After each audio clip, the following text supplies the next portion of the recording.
Isang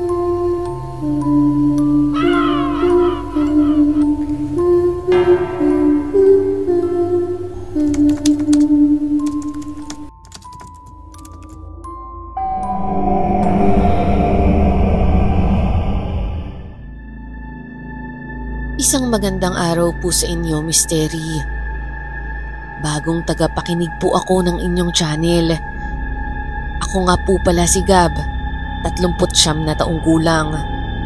Gusto ko lang po sanang ibahagi ang isang hindi ko malilimutang karanasan nung ako'y nagtatrabaho pa sa isang opisina sa Makati. Nang panahong yun ay nasa 20s pa lang ako. Sa totoo lang, Mystery, hindi talaga ako mahilig sa mga horror movies o horror stories dahil madali akong matakot at madalas ko pang mapanaginipan ng mga ito. Pero naging interesado lang ako nang ako mismo sa sarili ko ang nakaranas ng ganito. Isang karanasan nung ako'y nasa isang bakasyon na hindi ko kailanman malilimutan. At ito po ang aking kwentong kababalaghan.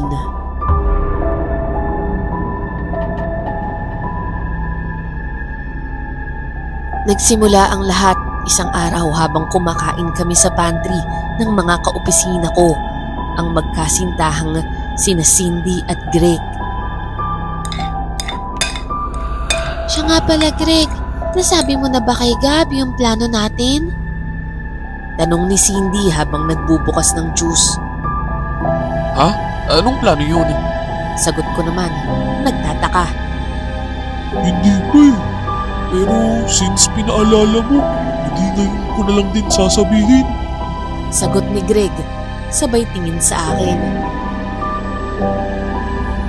Matagal nang magkasintahan sina Cindy at Greg bago pa ako natanggap sa kumpanyang pinagtatrabahuhan namin. Mabait silang dalawa sa akin, lalo na pagdating sa trabaho. Sila ang madalas tumutulong sa akin kapag nalilate ako sa pagsusumite ng reports. Teka, ano ba kasi yun? Tanong ko ulit sa kanila sabay kagat sa sandwich ko. Magbabakasyon kasi kami sa Aklan. Paliwanag ni Greg. Baka gusto mong sumama sa amin. Ganun ba? Mukhang maganda yan ah. Pero hindi ba nakakaya sa inyo? Hindi no, ano ka ba? Kaya nga inaya ka namin eh. E di isama mo na lang si Sam para hindi ka ma-awkward sa amin. Oo nga naman, para may kasama ka. Si Sam Mystery ang kasintahan ko at ilang beses na rin siyang nakasama ni na Cindy at Greg sa mga gala namin. Sige, tatanungin ko siya kung gusto niya. Pero ano ba gagawin natin doon? Pinapapunta lang ako ng parents ko. Sakto, fiesta doon sa pagdating natin. Mag-e-enjoy kayo, promise. Sama ka na. Ngayon lang ako makakapamiesta sa probinsya. Dagdag ni Greg na halatang excited. Sige, pilitin kong makasama si Sam. Yon, all set na. Wala nang bawian yan.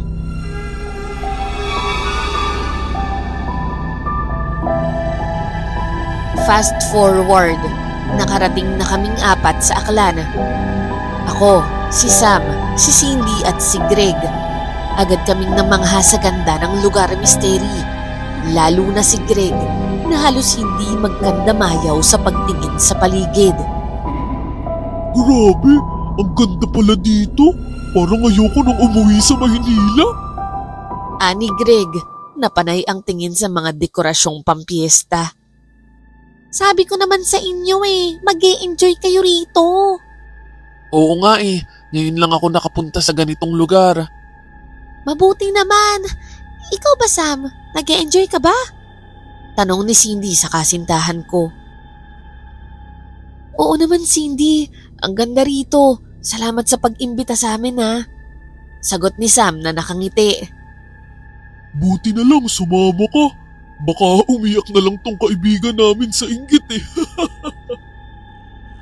Nagtawa na naman kaming tatlo sa biro ni Greg.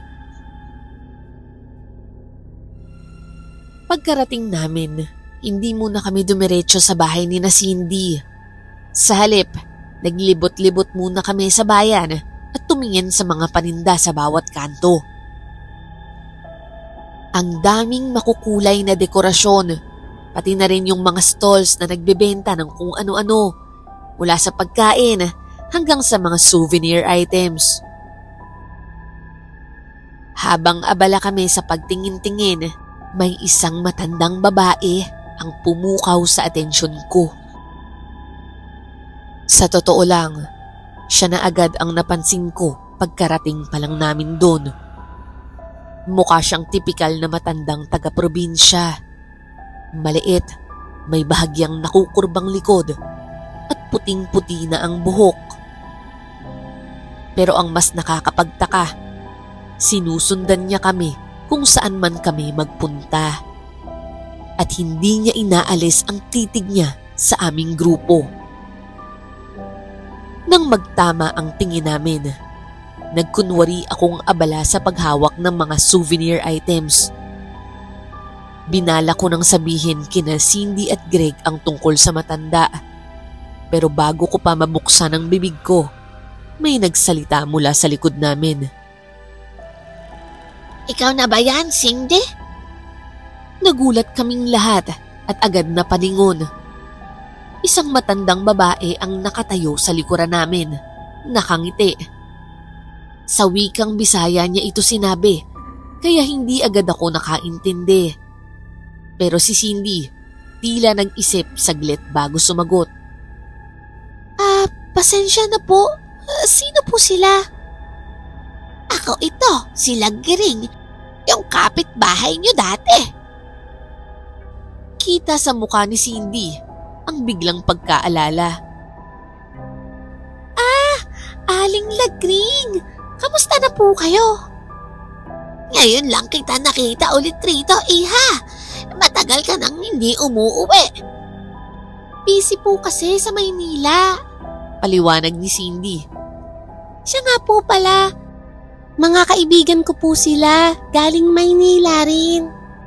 Kamusta kayo mga iho't iha? Sige, mag-ingat kayo ha. Sana'y maging masaya kayo ngayong fiesta. Paalala ni Aling Lagring. Matapos naming makausap si Aling Lagring, inaya na kami ni Cindy na lumayo at nagpaalam na rin kami sa matanda. Habang naglalakad, hindi ko napigilan ang sarili kong lingunin siya. Doon ko napansing nakatitig pa rin siya sa amin at hindi ito basta titig lang. Matalim at makahulugan ang tingin niya. Tila may nais ipahiwatig. Bahagya akong kinilabutan, pero minabuti ko na lang na huwag na lang sabihin ito kay Cindy at Greg upang hindi naman sila mag-alala. Mabuti pa, dumiretso na lang tayo sa bahay. Sabi ni Cindy, halatang may bahagyang ines sa kanyang boses. Sino ba yung Aling Lagring na yun? Parang hindi maipinta yung mukha mo eh. Ay nako, kapitbahay namin yun dati na sobrang tsismosa. Tsismosa agad, Cindy? Parang mabait naman siya sa'yo nung binati ka kanina. Akala nyo lang mabait yun? Hindi nyo alam ang ugali ng matandang yun. Tara na nga at umuusok na yung ilong mo sa galit. Baka mamaya sa akin mo pa mabaling yan. Sa kabila ng usapan, hindi ko pa rin maalis sa isip ko ang kakaibang titig ni Aling Lagring. Pero ipinagkabit-balikat ko na lang iyon. Pagdating sa bahay ni na Cindy, sinalubong kami ng kanyang mga magulang at kapatid. Maganda ang bahay nila, Misteri. Malaki, yari sa magkahalong bato at kahoy at may estrukturang kahawig ng mga ancestral house sa probinsya. Mataas ang sahig ng bahay nila at sa ilalim nito ay may mga gamit na nakasalansan. Inaya naman nila kami agad na ipasok ang aming mga gamit sa kwarto upang makakain raw kami. Sa hapagkainan, maraming pagkain ang nakahain sa mahabang mesa, mga putahe na pang fiesta tulad ng lechon, adobo, pansit, kakanin at iba pa. Naupo kami upang sabayan ang pamilya ni Cindy sa pagkain. Mabuti naman at napapayag kang umuwi ngayon, ang sabi ng nanay ni Cindy. At nagsama ka pa ng mga kaibigan mo? Busy lang po talaga sa Maynila, Nay. Pasensya na po kung ngayon lang ako nakauwi. Ikaw naman, Greg. Kailan mo ba balak pakasalan ng anak ko? Wag na wag mong lolokohin yan, ha? Biglang sabi ng tatay ni Cindy. Parang nakakasindak pero nakangiti ito sa amin. Natawa naman kami pero si Greg ay biglang sumeryoso. Naku, hindi ko po magagawang lokohin yung anak niyo. Mas matindi pa nga pong magalit sa akin yung si Cindy. Ha? Ano bang matindi dyan? Irap ni Cindy, sabay tingin sa tatay niya. Tay, tumigil na nga kayo. Tinatakot niyo yung mga kaibigan ko eh. Natawa lang ang tatay niya. Masaya lang kasi kami. Ngayon ka lang kasi ulit nakabakasyon dito. O siya, sigurado akong mag-e-enjoy kayo mamaya sa bayan. Maraming amateur contest doon. Talaga po?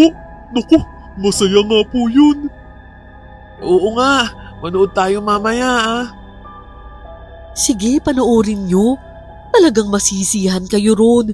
Papasamahan ko na lang kayo sa mga kapatid ni Cindy. Wag na po, Nay. Kahit kami na lang po. Alam ko naman po yung lugar natin. Hayaan mo na sila na mag-enjoy. Kaya na yan ang anak mo. Cindy, bakit ba parang kanina ka pa nakasimangot? Nakita ko po kasi si Aling Lagring sa bayan kanina. Sagot ni Cindy. Halatang hindi mapakali. Oh, ano naman kung nakita mo siya? Natural, taga rito yung tao. Wala lang po. Sadyang hindi ko na talaga gusto yung aura niya mula nung bata pa ako. Hayaan mo na yun, anak. Mag-isa na lang sa buhay ang matandang yon. Kaya siguro gusto lang niya ng may makakausap. Oo nga naman, anak. Tumango na lamang si Cindy, pero halatang hindi pa rin kumbinsido. Kinagabihan, naghanda na kaming umalis para manood ng amateur contest sa bayan. Nagpaalam na kami sa mga magulang ni Cindy at pinayuhan nila kaming mag-ingat. Sinabi rin nila na kung abutan kami ng madaling araw sa panonood, mas mabuting magpasundo na lang kami. Habang palabas na kami ng bahay, bigla kaming hinabol ng tiyahin ni Cindy. May inabot siya kay Cindy. Isang puting tela na may nakakabit na pulang palawit. Agad nagtanong si Cindy. Ano po to, tiya? Para saan to? Mabuti pa, isuot nyo ito. Para kahit paano may protection kayo. Nagkatinginan kami ni Greg at Sam. Ano pong proteksyon yun? Para saan po? Tanong ni Greg, halatang nagtataka. Bahagyang napaisip ang tiyahin bago sumagot. Basta. Ganun talaga dito. Lalo na sa mga dayo. Hindi natin masasabi. Parang may gusto siyang ipaliwanag, pero hindi niya na lang tinuloy. Wag na po, tiya. Sabi ni Cindy, na tila naman bahagyang naiinis. Tinatakot niyo pa yung mga kaibigan ko eh. Wala pong mangyayari sa amin. Sige, pero para din naman sa inyo yan. Dalhin niyo na. Okay lang po kami, pero salamat na rin po. Sabi ni Greg, pilit na ngumiti. Mag-iingat naman po kami, kaya wala kayong dapat ipag-alala. O siya. Basta, wag kayong basta-basta makikipag-usap sa hindi nyo kilala ha. Opo, tiya. Sige ho, alis na po kami. Habang naglalakad kami papuntang bayan, Ramdam kong may bumabagabag kay Cindy. Tahimik lang siya at halata sa mukha niya ang pag-aalala. Kami naman ni Greg at Sam ay hindi na nag-usisa pa. Mas pinili na lang naming mag-focus sa excitement ng fiesta. Hindi namin sinunod ang payo ng tiyahe ni Cindy Misteri. At marahil, iyon ang isa sa pinakamalaking pagkakamali namin nung gabing yun. Pagdating namin sa bayan, agad kaming nabighani sa makukulay na ilaw at masiglang ingay ng fiesta. Maraming tao ang nakatutok sa amateur contest, abala sa kasiyahan. Napasabay na rin kami sa panonood. Hindi namamalayan ang paglipas ng oras at paglalim ng gabi. Maya-maya, nakaramdam ng uhaw sina Cindy at Sam. Nakiusap sila kay Greg kung maaari silang bilhan ng maiinom. Agad naman itong pumayag at sinama ako upang bumili sa tindahan. Naiwan sina Cindy at Sam na nakaupo sa may audience area. Patuloy na nanonood ng palabas. Habang bumibili ako sa tindahan, nagpaalam si Greg na saglit siyang magbabawas sa gilid. Sinabi ko na lang na aantayin ko siya roon at sinabi ko na lang na bilisan niya. Pero lumipas ang ilang minuto. Wala pa rin siya. Kaya't bahagya akong nagsimulang makaramdam ng pag-aalala. Habang palinga-linga ako, bigla akong naramdaman ang isang tapik sa aking balikat mula sa likuran. Agad akong napalingon, inaasahang si Greg na yon. Pero nagkamali ako, Misteri. Nanlamig ang buo kong katawan nang makita kong si Aling Lagring pala ang nasa likuran ko. Kamusta? Hindi ba ikaw yung kaibigan ni Cindy? Tanong niya. Nakangiti pero may kung anong kakaiba sa kanyang titig.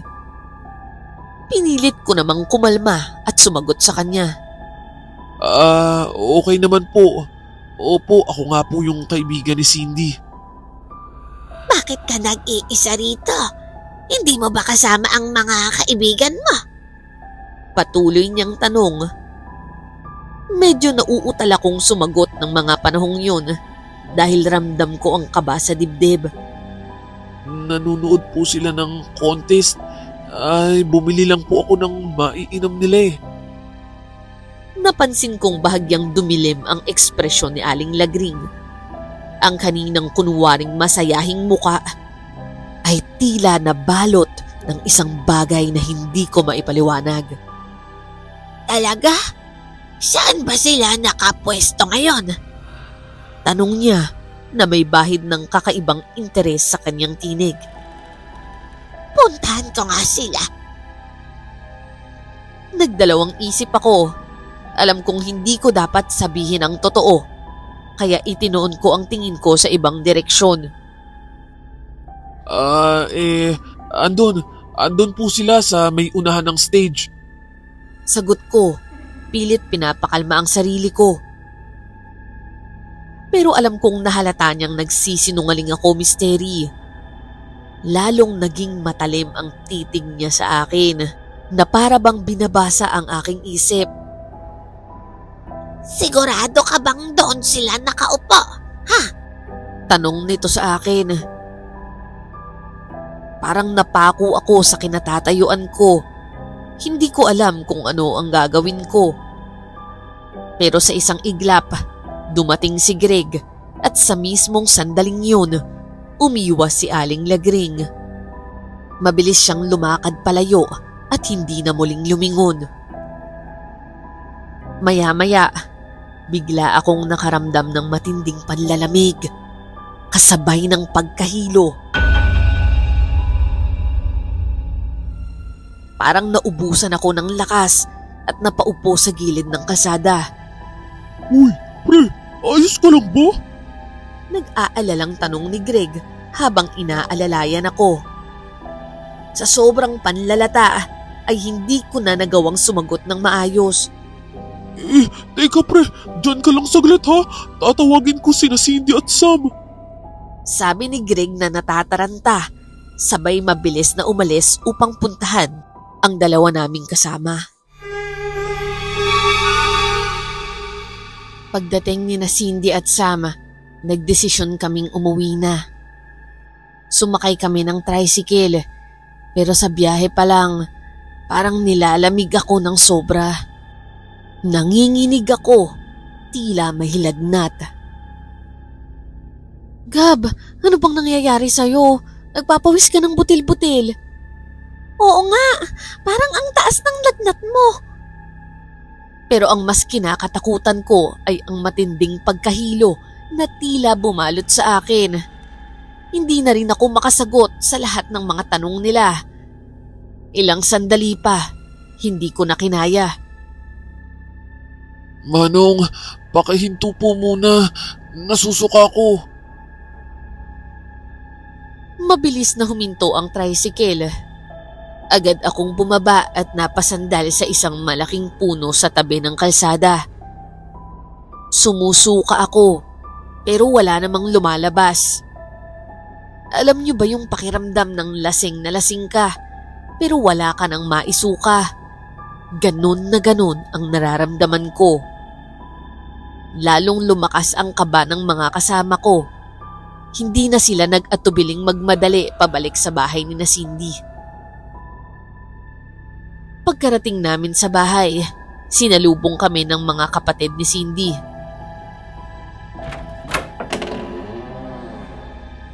Anong nangyari? Tanong nila, halatang nag-aalala. Hindi ko na halos maintindihan ang mga pinag-uusapan nila dahil sa tindi ng sakit ng ulo ko at ng tiyan ko. Pero isang bagay lang ang alam ko, mas lumalala ito bawat segundo. Napakapit ako sa tiyan ko, nakakaramdam ng matinding pagsikip at pagkulo. Teka lang, magbabawas lang ako. Mahina akong sabi.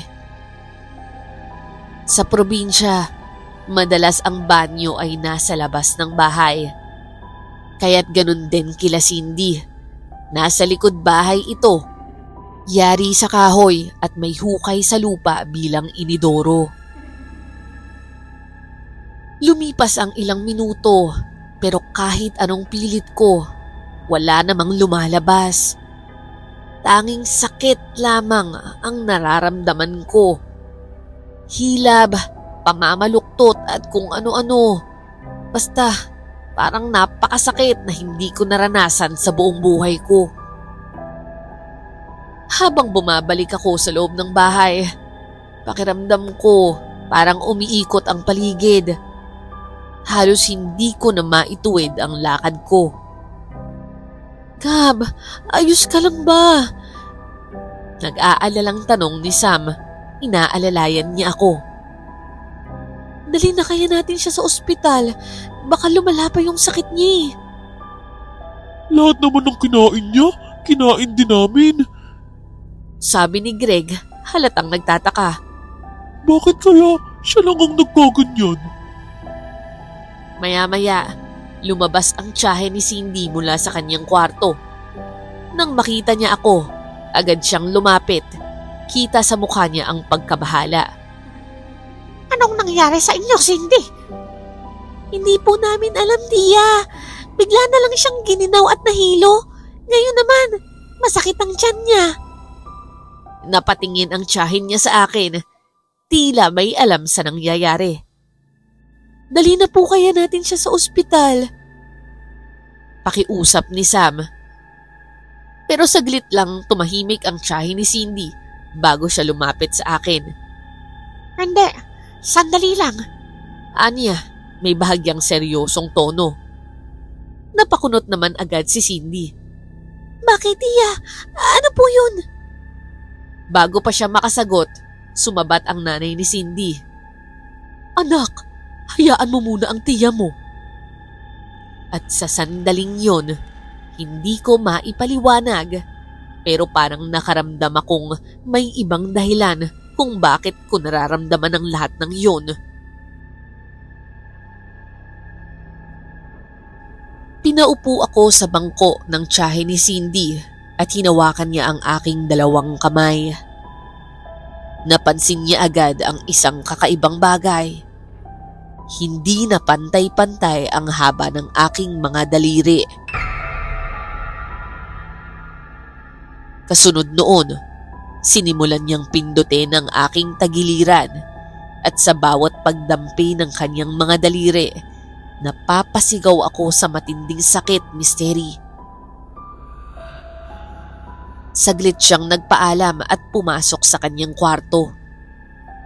Paglabas niya, may dala na siyang isang palanggana na may tubig at asin. Saka siya nagsimulang magpakulo ng tubig sa kaldero. Napansin kong may inilagay siyang isang piraso ng tangkay o sanga ng isang puno sa kumukulong tubig. Inilublob niya ang aking mga paa sa palanggana na may tubig at asin. Habang ipinaiinom naman niya ako ng pinakulo ang tubig na may piraso ng sanga. Nagkatinginan kaming lahat. Hindi namin mawari kung ano ang ginagawa niya. Pero wala akong ibang magawa kundi sundin siya. At Misteri, ilang minuto lamang matapos ang kanyang ginawa, bigla akong nakaramdam ng ginhawa. Parang nawala ang lahat ng sakit na aking naramdaman. Ang ginaw, pagkahilo, matinding pagsama ng pakiramdam at pagsakit ng tiyan. Tila ba parang isang bangungot na naglaho sa isang iglap. Napanganga naman si Cindy, Sam at Greg sa nangyari. Wala ni isa sa amin ang makapaniwala, pero ang isang bagay lang ang sigurado. Gumaling ako. Hindi ko alam kung paano niya nagawa, pero labis akong nagpapasalamat sa tiyahe ni Cindy sa kanyang panggagamot. Nang makaramdam na talaga ako ng ginhawa, lahat ay tahimik. Nagsimula nang mag-ayos ang iba upang makapagpahinga. Naiwan ako sa bangko kasama ang tiyahe ni Cindy, habang sina Sam, Cindy at Greg ay abala na sa pag-aayos ng kwarto. Doon, hindi ko napigilan ng sarili kong magtanong. Tia, ano po ba talaga ang nangyari sa akin? Tumingin siya sa akin at mababa ang kanyang tinig nang sumagot siya. Nabiktima ka ng tapik sa lugar namin. Napakunot ako. Ngayon ko lamang narinig ang salitang yun. Ano pong tapik? Ang tapik ay isang uri ng kulam o usog na naipapasa sa pamamagitan ng tapik sa balikat. Karaniwan itong nangyayari sa mga dayo, lalo na sa mga hindi sanay sa enerhiya ng lugar. Dahil sa mga sinabi ni Tia, nagsimula akong makaramdam ng kaba. Biglang bumalik sa isip ko ang nangyari kanina, ang biglang paglapit ni Aling Lagring, ang kanyang tapik sa balikat ko, at ang kakaibang pakiramdam na dumapo sa akin matapos nun. Parang naaalala ko nga po yun. Mahina kong sagot. Tumango naman ang tiyahe ni Cindy.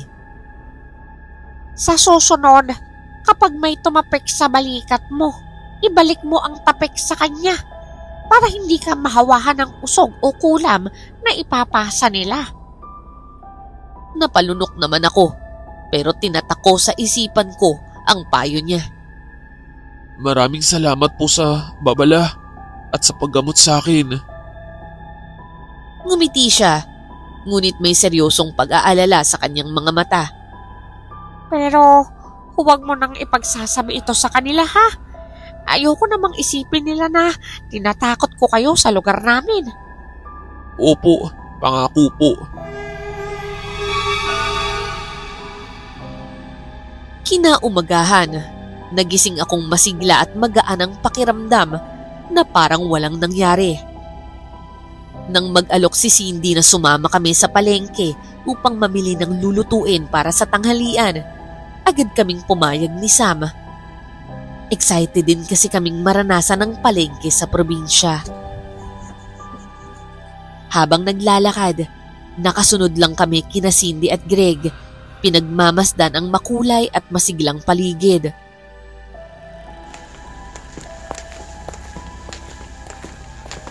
Maya-maya, may nahulog na gulay malapit sa aking paa. Agad ko itong dinampot upang isauli. Pero habang inaabot ko ito, may isang lalaki ang biglang tumapik sa aking balikat. Ako na dyan! Iwan mo na yan! Sabi niya, may maamong ngiti sa kanyang muka. Napatingin ako sa kanya at doon ko napansin ang kakaiba. Pareho ng aura, pareho ng pakiramdam, parang alam ko na. Ang kakaibang aura na nakita ko kay Aling Lagring noong gabing yun, ramdam ko rin ngayon sa lalaking ito. Kaya't agad na namang nanigas ako sa kinatatayuan ko, Misteri. Pero naalala ko ang bilin ng tiyahe ni Cindy, ang sinabi niyang dapat kong gawin kapag nangyari yun ulit. Pero sa sobrang kaba at pagkabigla, hindi ko magawang ibalik ang tapik sa lalaki. Bigla naman akong tinawag ni Greg at para akong natauhan. Habang paalis, bago ko siya talikuran, naglakas loob akong tapikin siya pabalik. Hindi ko alam kung huli na ang lahat, pero ginawa ko ito bago tuluyang sumunod kila Greg. Sasakay kami noon sa tricycle at uupo sa bandang likod ng driver. Pero Misteri, may tumapik ulit mula sa aking likuran. Mabilis akong napalingon at halos mapaurong ako sa gulat. Si Aling Lagring. Nakatingin siya sa akin, nakangiti, katulad ng unang beses naming magkita. Ang kanyang muka parang napakaamo at mabait.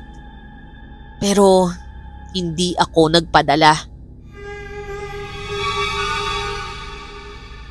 Naglakas loob ako at ibinalik ko sa kanya ang tapik sa balikat. At doon nagbago ang lahat. Parang isang iglap, lumamlam ang kanyang muka.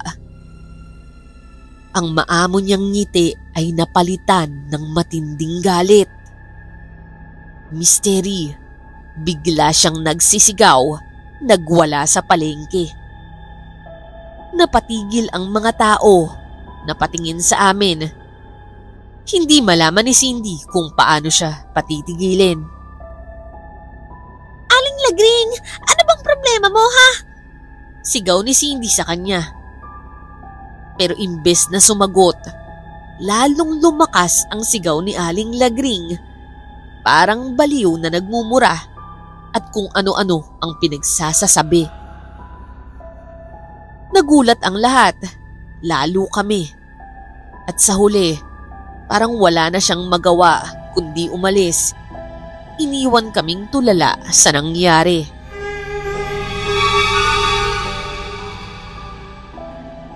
Simula noon, hindi ko na muling nakita pa si Aling Lagring. Kahit sa mga natitirang araw namin sa probinsya, hindi na siya nagpakita pa. Nang dumating ang araw ng aming pag-uwi pabalik sa Maynila, muli akong nagpasalamat sa tiyahe ni Cindy. Hindi lang sa kanyang panggagamot, kundi pati na rin sa mga aral na itinuro niya sa akin. Bago kami umalis, ibinahagi ko kay Sam ang lahat ng nalalaman ko upang kung sakali, alam niya na rin ang dapat gawin. At ngayon, Misteri, dito na po nagtatapos ang aking kwento. Magpasa hanggang ngayon, hindi namin alam kung bakit ginawa yun ni Aling Lagring sa amin, lalo na sa akin. Pero inisip ko na hindi na mahalaga kung ano man ang rason niya. Ang mahalaga ay ligtas kaming nakauwi. Maraming salamat po sa pagbibigay ng pagkakataon na maibahagi ito sa inyong channel, Mystery. Naway magsilbing aral ito sa iba na kapag napapadayo tayo sa isang lugar, hindi masamang sumunod sa kanilang paniniwala at mag-ingat sa mga bagay na hindi natin lubos na nauunawaan. Muli, maraming salamat po at God bless sa inyong channel.